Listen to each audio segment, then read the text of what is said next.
Guys, welcome back to yet another interesting video of trading for beginners. And in this video I am going to talk about how can you link your Twitter with your Binance. So without any further ado, let's dive right into this exciting video. Now in order to do that, you just simply have to open your Binance application, and after that you will get to see a bunch of options. You just simply have to select this Binance icon into the top left corner, and after tapping into there you will get to see this profile of yours. Tap into there and then select Twitter. Now after selecting Twitter, you just simply have to check this box and tap to connect account. Now after tapping to connect account, you will get to see this page. Now you just simply have to enter your username or email address in here and enter your password. And after tapping into there, you can choose to remember me and then tap to authorize app.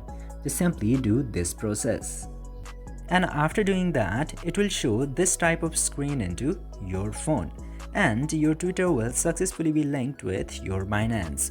Just simply tap to OK and then you are all set. This way you can easily link your Twitter with your Binance. I hope this video was informative for you. If yes, don't forget to like, share and subscribe to the channel to never miss another update.